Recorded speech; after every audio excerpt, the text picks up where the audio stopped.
Good morning to everybody. अब हम लोग स्टार्ट करेंगे। ऑर्डर ऑफ रिएक्शन में अलग अलग ऑर्डर ऑफ रिएक्शन पढ़ेंगे। जीरो ऑर्डर रिएक्शन पढ़ेंगे, फर्स्ट ऑर्डर रिएक्शन पढ़ेंगे, सेकेंड ऑर्डर रिएक्शन पढ़ेंगे, थर्ड ऑर्डर रिएक्शन पढ़ेंगे, पैरेलल रिएक्शन पढ़ेंगे। इस तरह से हम लोग अलग अलग वीडियो में अलग अलग देखते जाएंगे। लेकिन नॉर्मली जो था, ये ऑर्डर ऑफ रिएक्शन क्या होता था, कोई रिएक्शन लेते थे, मान लेते थे कोई रिएक्शन है, let's a reaction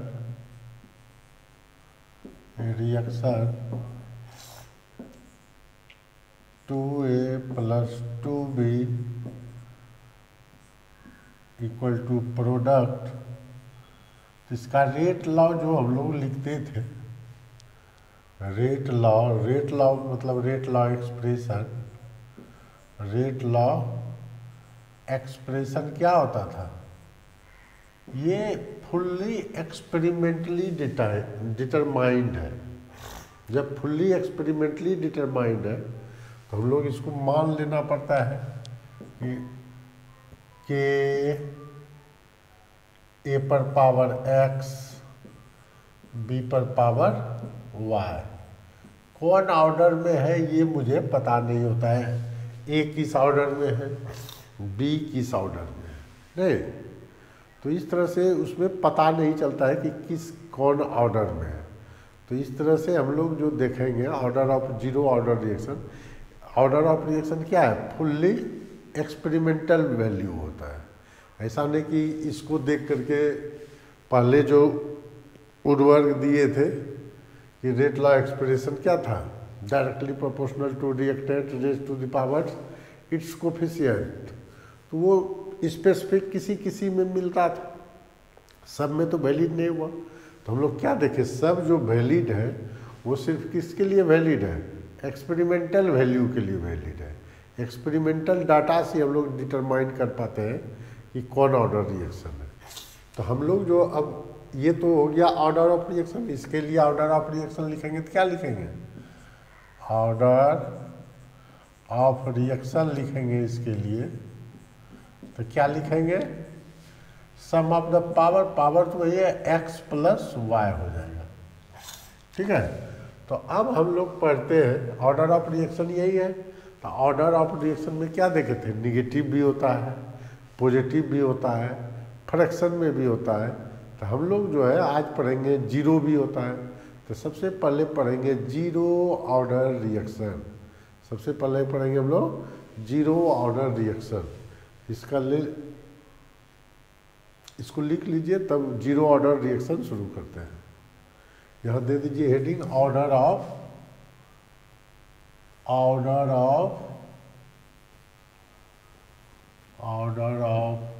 reaction, order of reaction, ठीक है। तो अब हम लोग पढ़ेंगे जीरो ऑर्डर रिएक्शन। देखिए अब जीरो ऑर्डर रिएक्शन किसको कहेंगे, those reaction whose order which not depend on concentration. Those reaction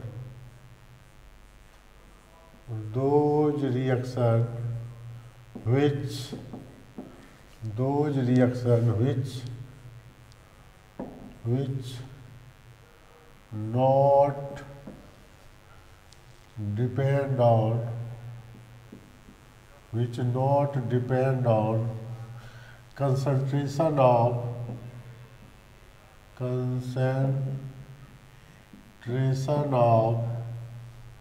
concentration of reactant. Those reaction which do not depend on concentration of reactant is called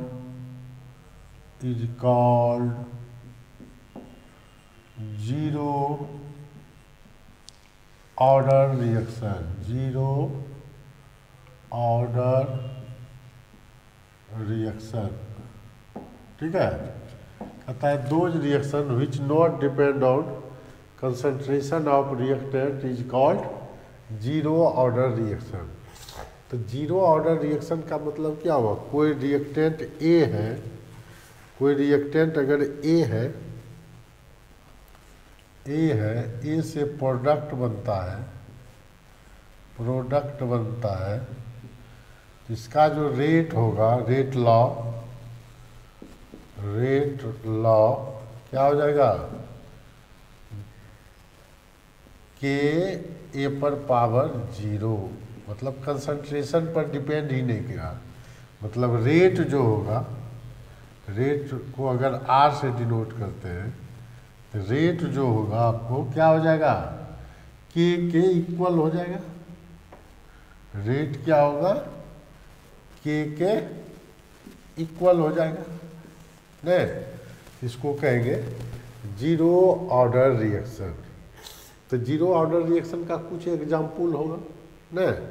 example क्या होगा, example पहले जिसे हम लोग लेते हैं फोटोकेमिकल रिएक्शन, किसका, अब जैसे हम लोग ले लेते हैं, मान लीजिए ये इसका एग्जाम्पल है फोटोकेमिकल रिएक्शन, मतलब पहला example photochemical reaction. Photochemical reaction का मतलब क्या हुआ, वैसा रिएक्शन जो फोटोन के प्रेजेंस में अकर्स हो, जो फोटोन के प्रेजेंस में हो। 1 minute.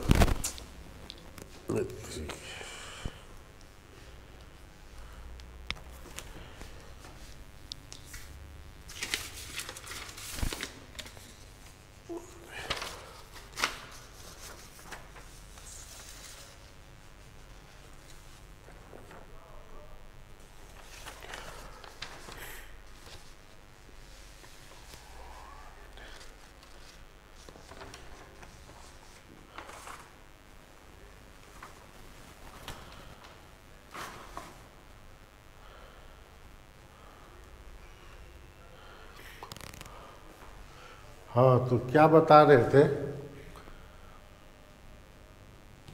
Those reaction which not depend on concentration of reactant is called zero order reaction।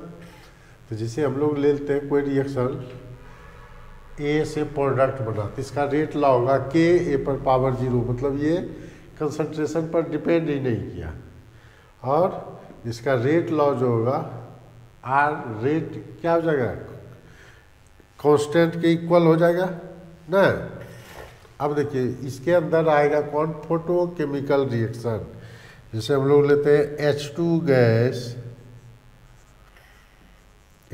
Gas plus Cl2 gas, ये फोटोन के प्रेजेंस में, H के प्रेजेंस में, Hc by lambda photon energy है, 1 फोटोन का एनर्जी, तो ये देता था 2HCl।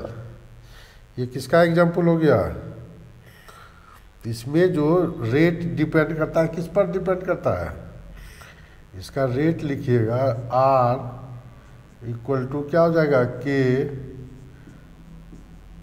H2 के कंसंट्रेशन का 0, Cl2 पर पावर क्या हो जाएगा 0। तो रेट क्या हो गया, rate equal to equilibrium constant हो गया। यानी रेट जो इसमें डिपेंड करता है, सिर्फ रेट किस पर डिपेंड किया, directly proportional to intensity of light पर। ये सब ऑब्जेक्टिव में देगा मेडिकल इंजीनियरिंग में, इंटेंसिटी ऑफ लाइट पर डिपेंड करता है। फोटोकेमिकल रिएक्शन जो है कंसंट्रेशन पर नहीं डिपेंड करके कुछ पर डिपेंड किया, इंटेंसिटी ऑफ लाइट पर डिपेंड करता है। ठीक है, दूसरा रिएक्शन, दूसरा जो होता है, ये जैसे अमोनिया किसी मेटल पर टूटता है, दूसरा ले सकते हैं क्या, dissociation of gas, dissociation of gas on solid surface, dissociation of gas on solid surface, dissociation of gas on solid surface, या कैटलिस्ट बोलते हैं ना, on solid surface of catalyst. Solid surface किसका होना चाहिए? कैटलिस्ट का। इसमें जैसे लेते हैं 2 मोल अमोनिया, इसमें क्या लेते थे हेबर प्रोसेस में कैटलिस्ट के रूप में, पीटी सरफेस पर ये डिसोसिएट होगा, वो अमोनिया प्रिपरेशन में लेते थे, वो N2 + 3H2 हो जाता है। ठीक है, अब देखिए ये हो गया, तो इसका जो रेट क्या होगा, बराबर के अमोनिया के कंसंट्रेशन पर डिपेंड ही नहीं करेगा। ये हो गया। तो कोई भी रिएक्शन जैसे 2HI टूटेगा, HI गैस है, ये सब गैस है, लिखवे के डिसोसिएशन ऑफ गैस, गैस छूट गया on solid surface of catalyst. जैसे HI टूटेगा, HI टूटता है, ये भी गैसियस स्टेट में रहेगा, ये गैसियस स्टेट में है, तो ये भी पीटी सरफेस पर टूटेगा। ये तो हाई प्रेशर भी लगता है इसमें, हाई प्रेशर, ठीक है, हाई प्रेशर पर ये, तो ये क्या दिया, ये HI जो टूटता है गोल्ड सरफेस पर, AU लेते हैं, एज ए कैटलिस्ट देगा H2 गैस + I2 गैस के रूप में डिसोसिएट हो जाता है। ठीक है, इंजाइम कैटालाइसिस होता है। ठीक है, इंजाइम कैटालाइसिस रिएक्शन इसका एग्जाम्पल होता है। हम लोग पढ़ेंगे आगे enzyme catalysis reaction. Enzyme catalysis दिख रहा है जी, तो यही तो फंस जाता है इसका Y. Enzyme catalysis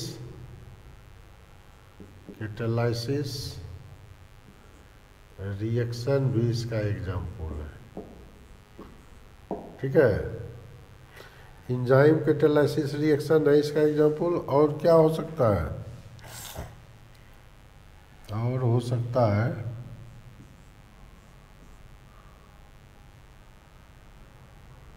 reaction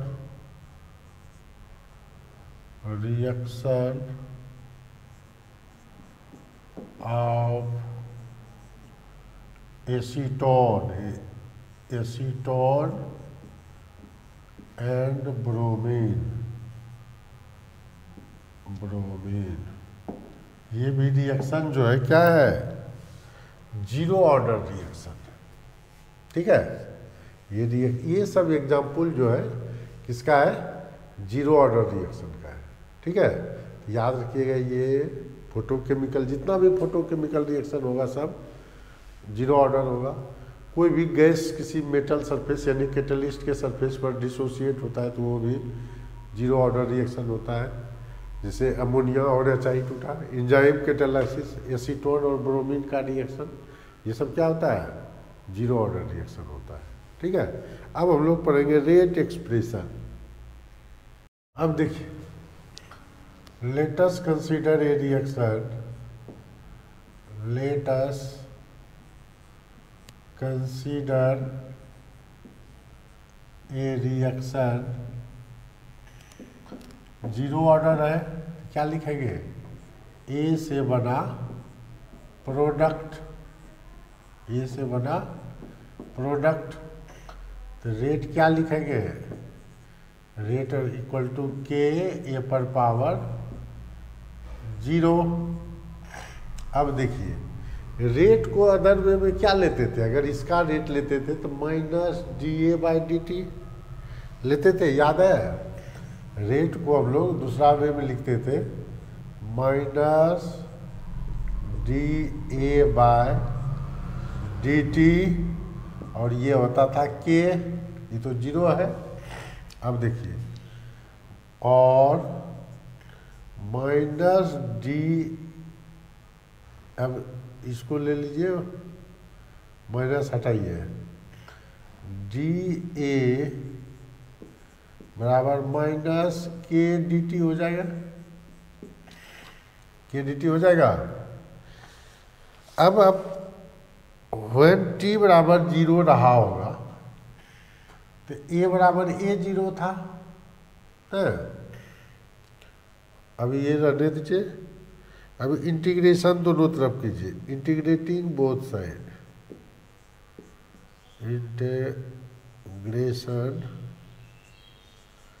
integration both side, दोनों साइड जब इंटीग्रेट कीजिएगा तो क्या हो जाएगा? dA बराबर माइनस k dt का करेंगे हम लोग इंटीग्रेशन, ना? तो ये क्या हो जाएगा? a equal to k minus के T plus C, indefinite integration है। a बराबर k प्लस माइनस के टी प्लस सी। अब क्या लिखेंगे यहाँ? अब देखिए, अब क्या होगा? when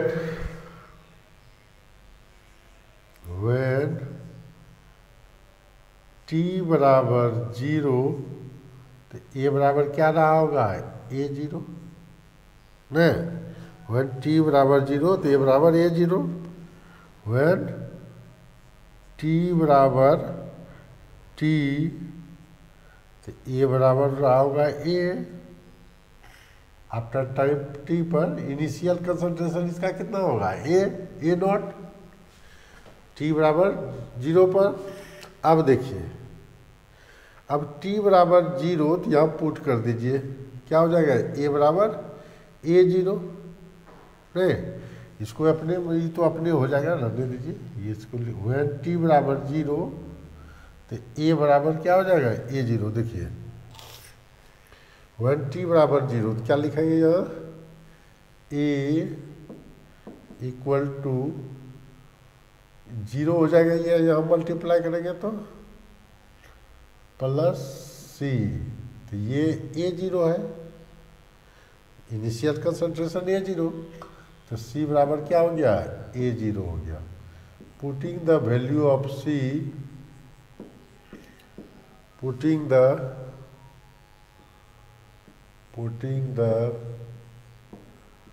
वैल्यू ऑफ c, मान लीजिए इस इक्वेशन को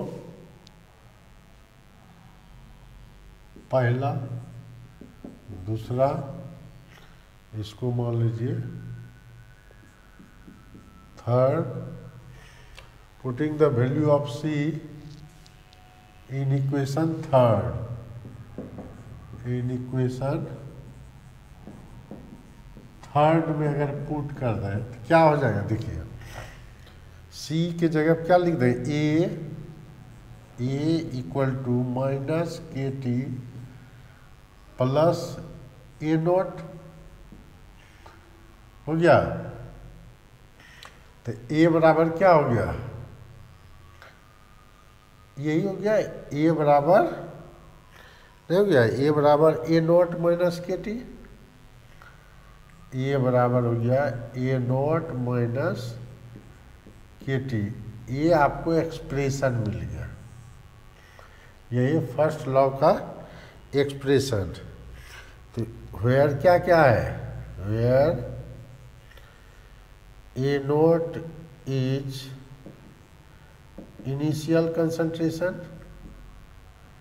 initial concentration, initial concentration, at time t equal to 0 न, ये क्या है, कंसंट्रेशन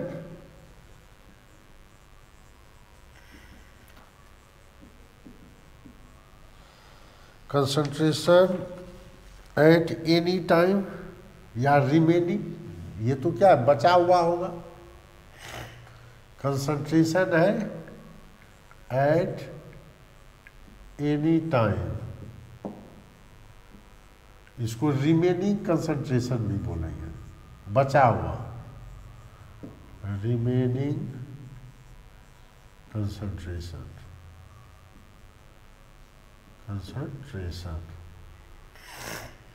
और क्या है, के तो जानबे करते हैं रेट कांस्टेंट है, के क्या है, रेट कांस्टेंट है। और टी तो जानबे करते हैं, टी टाइम है, time in which concentration, time in which concentration changes from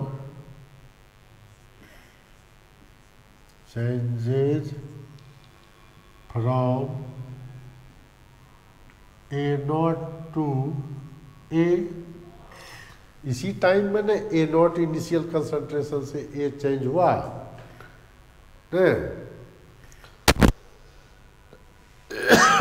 अब देखिए इसको हम लोग यहाँ पर देखिए R बराबर के भी लिख सकते हैं। हम लोग क्या पढ़े, इसको समझिए, रुकिए, यहाँ पढ़े हम लोग R, ये रेट बराबर क्या पढ़े हैं, रेट इक्वल टू के ए पर नॉट, यानी R बराबर के हो गया, क्या हो गया, R बराबर क्या हो गया, इसको क्या पढ़ेंगे, for zero order reaction, for zero order reaction, और zero order reaction rate equal to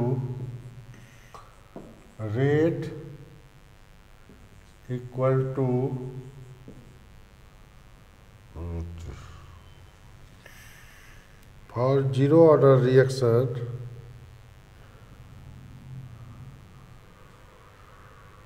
rate of reaction equal to क्या हो गया, equal to for zero order reaction rate of reaction, क्या, for zero order reaction rate of reaction equal to क्या हो गया, rate constant ना, equal to rate constant के, ये हो गया। अब इसका ग्राफिकल स्टडी करते हैं, ठीक है, ये तो गया जीरो ऑर्डर रिएक्शन। अब हम लोग इसका स्टडी करेंगे ग्राफिकल मेथड से। इसका आप लोग लीजिए स्क्रीनशॉट, अब स्क्रीनशॉट ले लीजिए या पॉज करके लिखिए। देखिए इसका हाफ लाइफ पीरियड भी पढ़ते हैं, ठीक है, half life period of zero order reaction, इसको मिटाते हैं, half life period of zero order reaction. देखिए half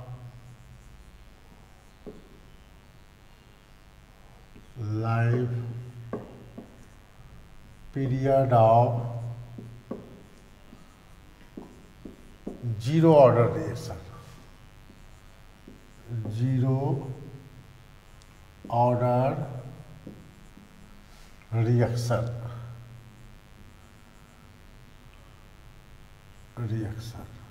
half life period of zero order reaction क्या होगा। देखिए जी हाफ लाइफ है क्या, पहले देखिए। Half life period, half life period क्या है? Half life period, the time in which, the time in which, the time in which, the time in which concentration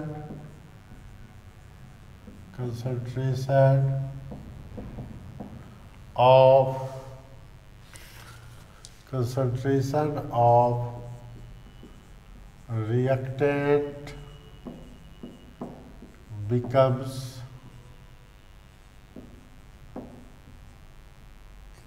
the time in which concentration of reactant becomes half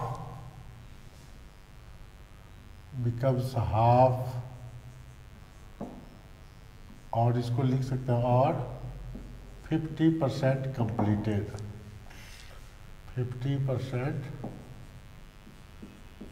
completed is called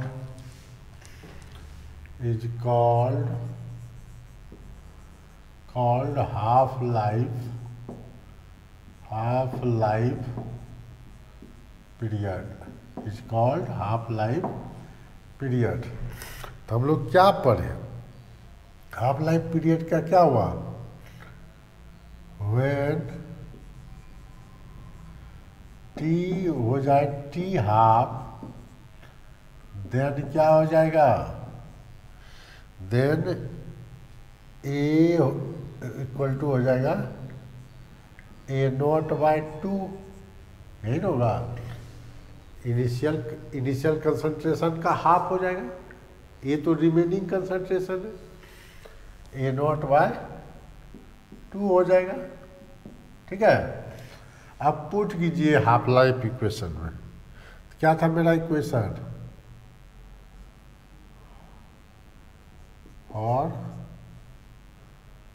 और zero order reaction,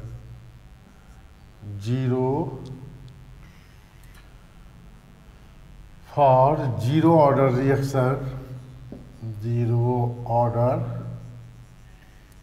reaction क्या होगा? A equal to A0 minus KT था। अब A क्या हो जाए? A का concentration क्या हो जाए? A0/2 minus equal to A0 minus T क्या हो जाए? T half. अब KT हाफ इधर कर लीजिए, कर सकते हैं, और KT half equal to A0 minus A0/2 हो गया। इसको क्या लिख सकते हैं? ये A0 बचा है, A0/2 T half equal to A0/2। तो T हाफ क्या निकल गया इसका? A0/2K नहीं हो गया? A0/2K।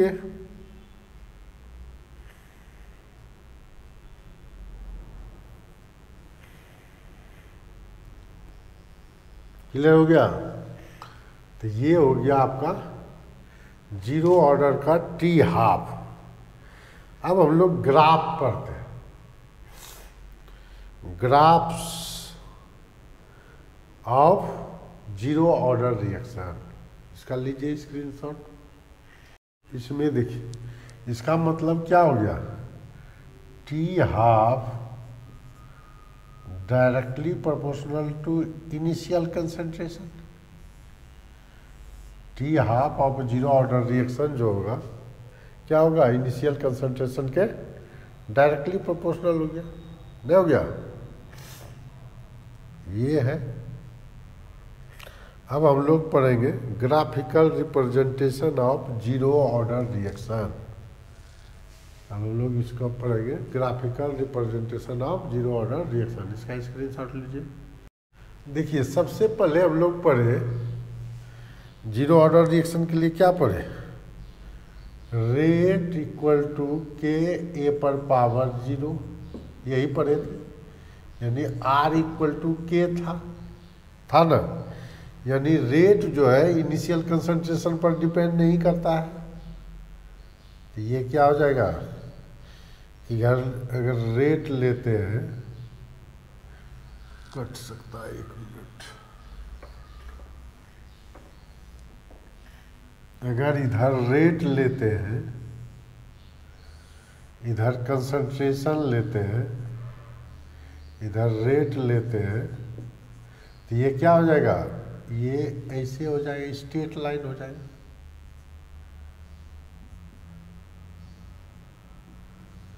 वाई पर अगर रेट लेते हैं, कंसंट्रेशन लिए इधर, ये कंसंट्रेशन है, कंसंट्रेशन, ठीक है। अब टाइम पर भी डिपेंड, क्या टाइम पर भी नहीं डिपेंड करता है। रेट और टाइम के बीच अगर ग्राफ खींचते हैं, रेट और टाइम के बीच ग्राफ खींचते हैं, तो ये भी मेरा स्ट्रेट लाइन ही चला जाएगा, नहीं, ये भी मेरा स्ट्रेट लाइन चला जाएगा। अब देखिए, अब हम लोग ग्राफ खींचते हैं स्लोप का। हम लोग क्या निकाले थे, फार्मूला निकाले थे, ए इक्वल टू, सबका फार्मूला के टाइम पर सेट कीजिए, A equal to A not minus के टी था,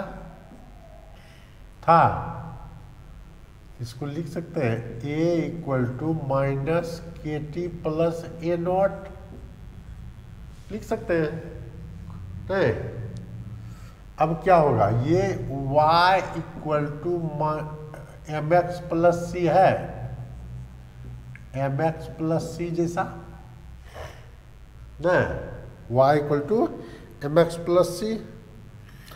तो अब यानी कंसंट्रेशन और टाइम के बीच ग्राफ खींचते हैं, कंसंट्रेशन और टाइम के बीच अगर ग्राफ खींचे तो क्या हो जाएगा, इधर ले कंसंट्रेशन, इधर ले टाइम, तो क्या होगा, स्ट्रेट लाइन जाएगा लेकिन निगेटिव स्लोप के साथ जाएगा। ये निगेटिव स्लोप, निगेटिव स्लोप आया, नहीं आया, ये थीटा हो जाएगा इसका, नहीं, स्लोप क्या होगा, स्लोप इसका होगा, स्लोप बराबर tan theta equal to minus K है। देखिए स्लोप एम क्या है, माइनस के है, नहीं, तो ये आपका ग्राफ हो जाएगा इससे। स्लोप आपका हो गया माइनस के, नहीं हो गया। यहाँ पर जो है क्या है मेरे पास, y equal to M x plus c, m के जगह क्या है माइनस के, तो वही तो स्लोप है, c तो कांस्टेंट ए नॉट है, ठीक है, ये निकालना रहता है। अब देखिए, अब और ग्राफ किसके बीच होगा, टी हाफ भी हम लोग निकाले थे, ये हो गया, इस फार्मूला से इधर निकाले, दूसरा केस आ गया। तीसरा केस देखिए हम लोग पढ़े थे टी हाफ, टी हाफ इसका क्या पढ़े थे, ए बाय 2k, यही न पढ़े, ए बाय 2k पढ़े ना, ए बाय 2k पढ़े इसका, ये मतलब A not initial concentration, A not by 2k पढ़े, तो इसका ग्राफ जो खींचा जाएगा कैसा हो जाएगा, टी हाफ और ए नॉट के बीच डायरेक्टली प्रोपोर्शनल है, अभी लिखे थे हम लोग, t half directly proportional to A not. अब टी हाफ और ए नॉट के बीच अगर ग्राफ खींचते हैं, अगर ए नॉट इधर लिए, टी हाफ इधर लें, तो ये क्या होगा, डायरेक्टली प्रोपोर्शनल है तो स्ट्रेट लाइन चला जाएगा, नहीं, ये क्या हो जाएगा, स्ट्रेट लाइन चला गया।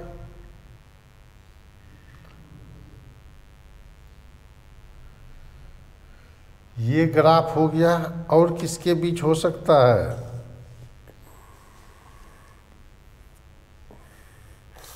Concentration of product versus time भी खींच सकते हैं ना, concentration of product versus time क्या हो जाएगा, कैसे निकालेंगे concentration of product versus time का अगर ग्राफ खींचना रहे तो कैसे निकालेंगे, ये बड़ा चीज है नहीं। तो हम लोग क्या पढ़े, हम लोग पढ़ लिए A इक्वल टू, चौथा ग्राफ लीजिए, क्या पढ़े, A equal to A not minus के टी पढ़े ना, हाँ, और A क्या होगा, A not minus X equal to A not minus के टी हो जाएगा, ए नॉट कट गया, यानी x equal to K T हो जाएगा ये ना। तो यही ना concentration of product A not और किसके बीच खींच लें, टाइम के बीच, ये x डायरेक्टली प्रोपोर्शनल टू ना b, मान लीजिए ये प्रोडक्ट का कंसंट्रेशन ए से बी बनता है, तो ये प्रोडक्ट का कंसंट्रेशन हो गया बचा हुआ। तो अगर इधर ले लें, क्या चाहिए, इधर ले लीजिए concentration of product, concentration of product, इधर ले लें टाइम, तो ये भी मेरा क्या जाएगा, स्ट्रेट लाइन चला जाएगा, डायरेक्टली प्रोपोर्शनल है, ये चला जाएगा स्ट्रेट लाइन।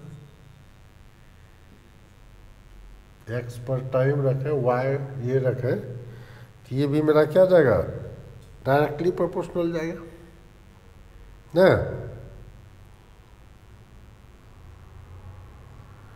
इसका टी हाफ का क्या होगा, टी हाफ ए 0/2k,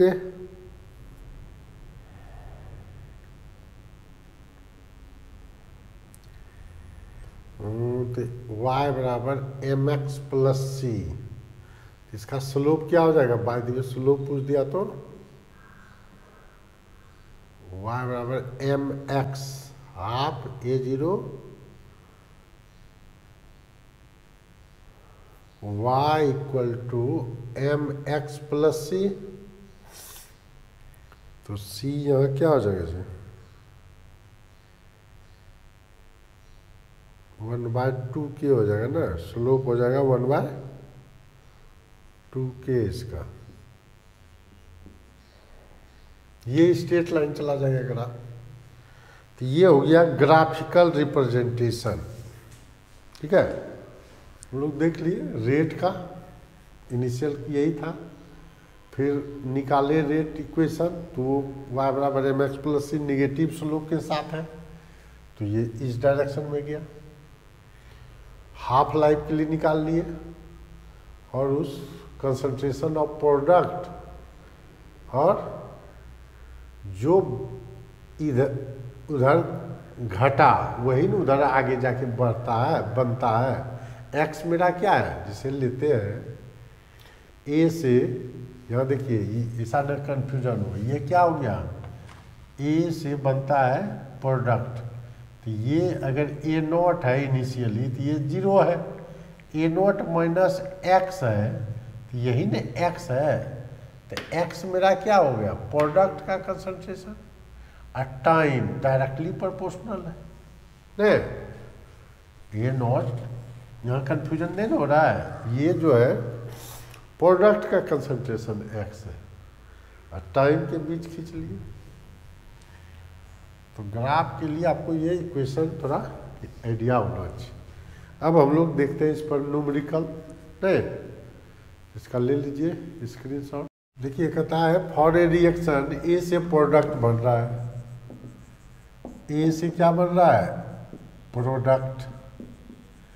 कहता है to B 0 order reaction, to B A लिख दीजिए, to B A 0 order reaction if time taken 75% completion in 10 minutes, then find the time required for 90% completion of reaction। तो हम लोग क्या पढ़े हैं, इक्वेशन क्या पढ़े हैं, A equal to A not minus के टी। अब कहता है if time taken for 75% completion, 75% completion मतलब रिमेनिंग कितना हुआ, 25% न, रिमेनिंग हो गया 25%, तो 25 इक्वल टू ए नॉट तो 100 होगा माइनस के टी, 10 मिनट है टी है 10 मिनट, तो ये क्या हो गया 10 के बराबर 75, के बराबर कितना निकल गया 7.5, नहीं ये निकल गया 7.5। अब कहता है find the time required, time अब नहीं पूछ रहा है, 90% completion, a equal to A not minus के टी। अब क्या है, ए नॉट कितना बचा, 90% कंप्लीट हो गया, तो बचा कितना 10 इक्वल टू 100 माइनस के निकाल लिए 7.5, 7.5 इंटू टी, तो कितना हो गया 7.5 टी इक्वल टू 90, टी बराबर कितना हो गया 790 बाय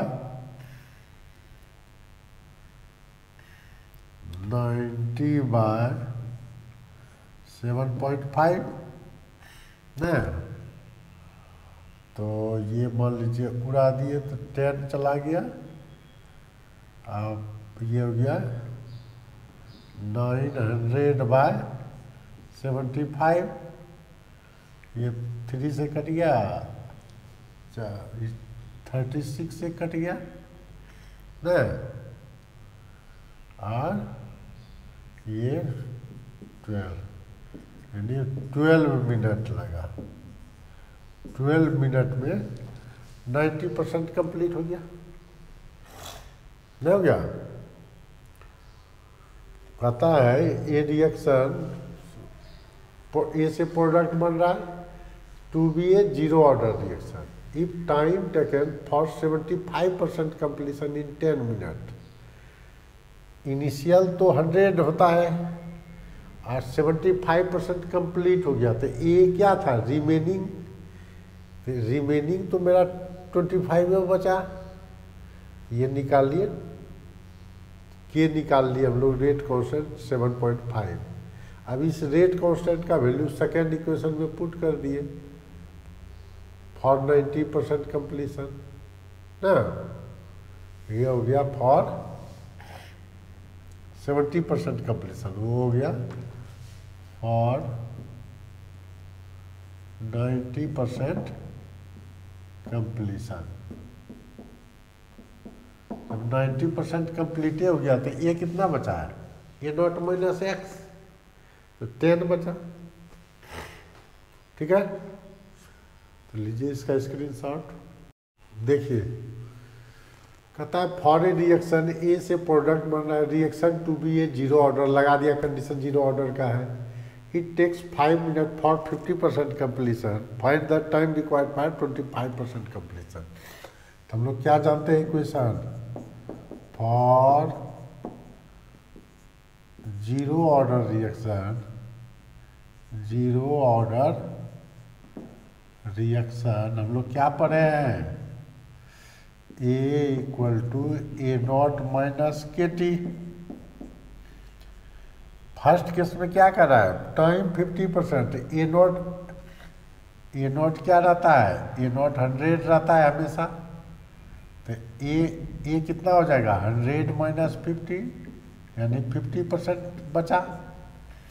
ए है 50, ए नॉट है 100, के निकालना है, टी दिया हुआ है 5 मिनट, तो 5 के इक्वल टू हो गया 50, तो के बराबर कितना निकल गया 50/5 10। अब फिर कह रहा है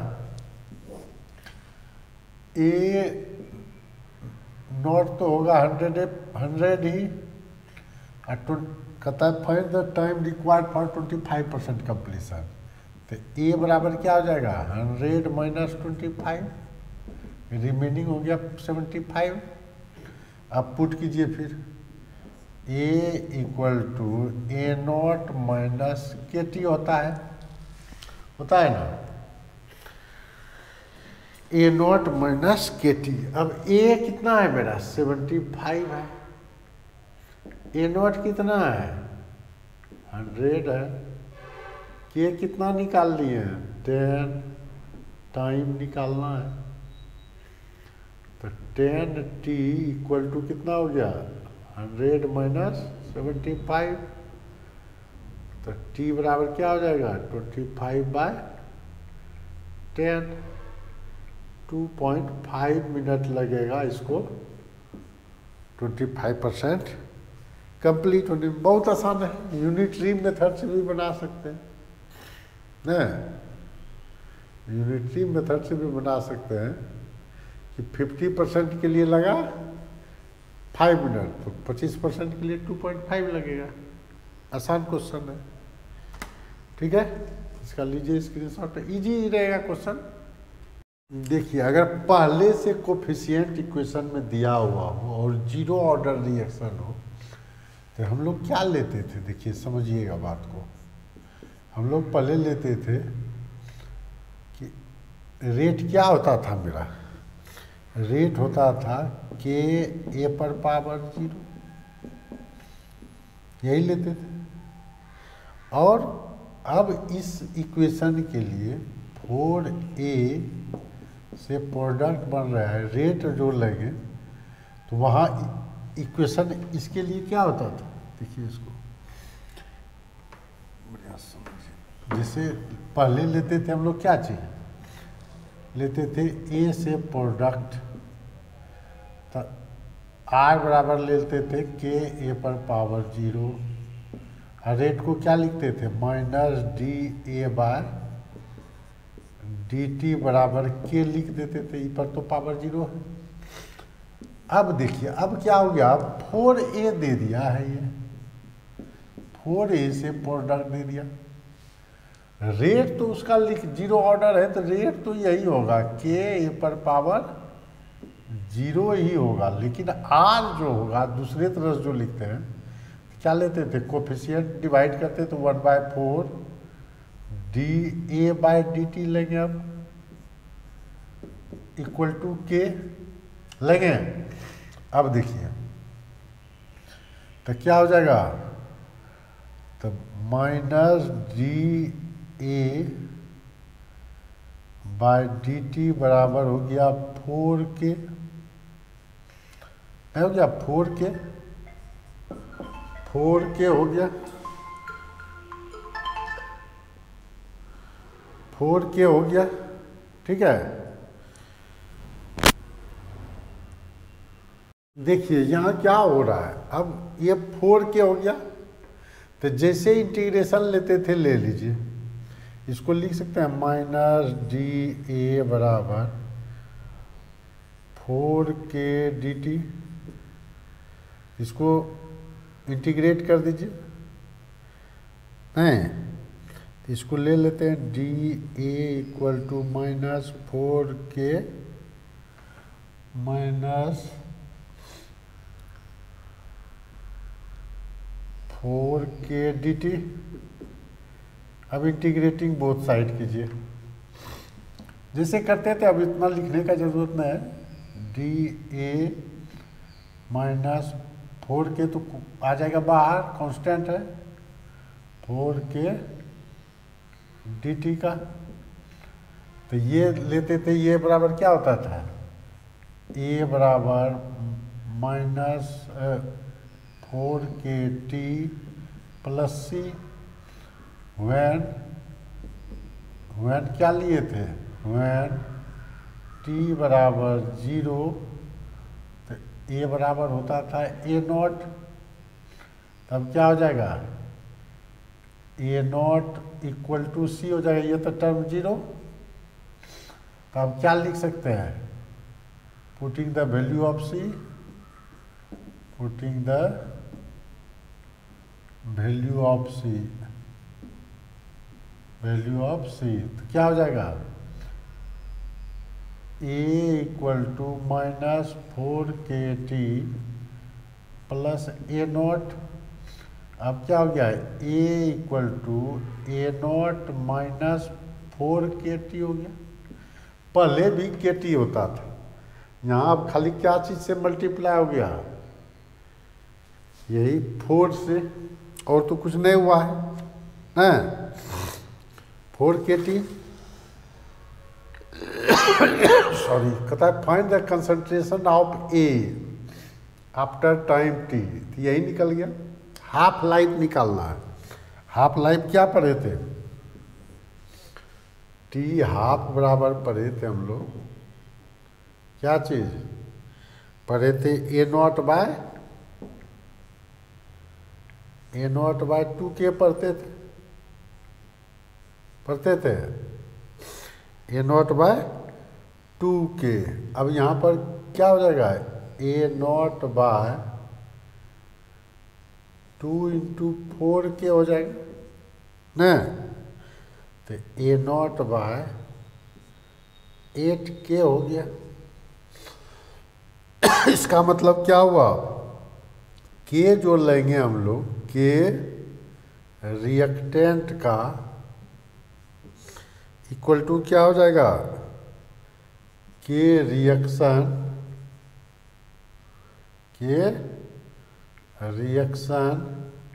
इनटू स्टोइचियोमेट्रिक कोफिशिएंट, स्टोइचियोमेट्रिक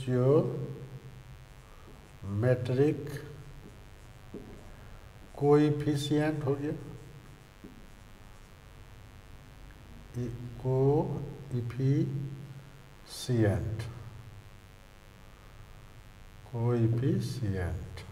ठीक है। ये एगो फार्मूला पुट कर देना है, जितना कोफिशिएंट है कोफिशिएंट से मल्टीप्लाई कर दीजिए, कुछ नहीं है, जैसे 1/A0/2 के, अब क्या लिख देंगे 4K, कोई अंतर नहीं है। ये जो है के रिएक्टेंट का बराबर क्या हो गया, के रिएक्शन इनटू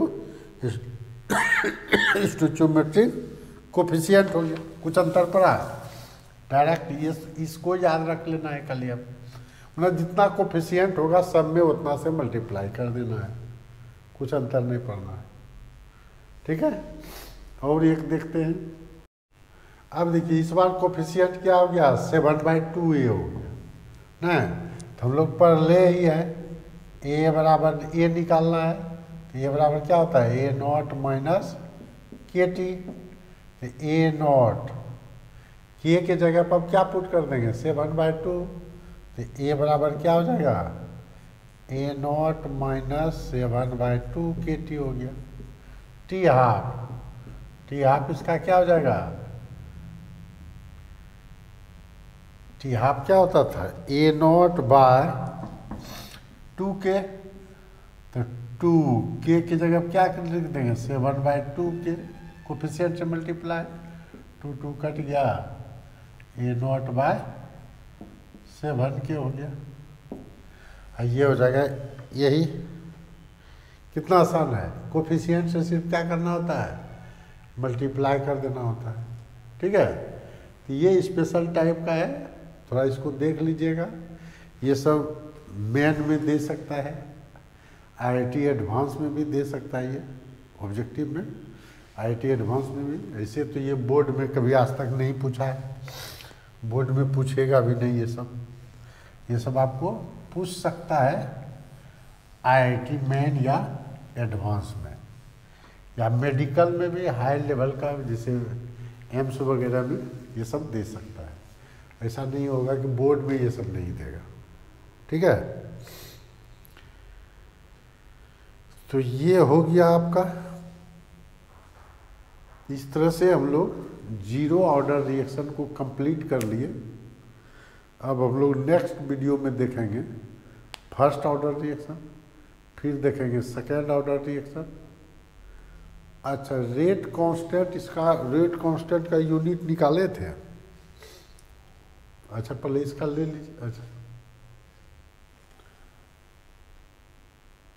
इस हाँ निकाले होंगे, वो तो निकल जाएगा। तो ये देख लीजिए कि इस तरह से हम लोग जीरो ऑर्डर रिएक्शन पूरा पढ़ लिए। अब आप लोग केयरफुल होकर देखेंगे वीडियो को, जब भी देखिए तो उसके पहले वाला भी वीडियो थोड़ा देख लिया कीजिए, ताकि कोरिलेट करने में आसान होगा। ठीक है, और वीडियो को लाइक कर दीजिएगा, सब्सक्राइब कर दीजिएगा। न्यू जो व्यूअर हैं वो सब्सक्राइब ज़रूर कर लें, ताकि आपको नया नया वीडियो मिलता जाएगा।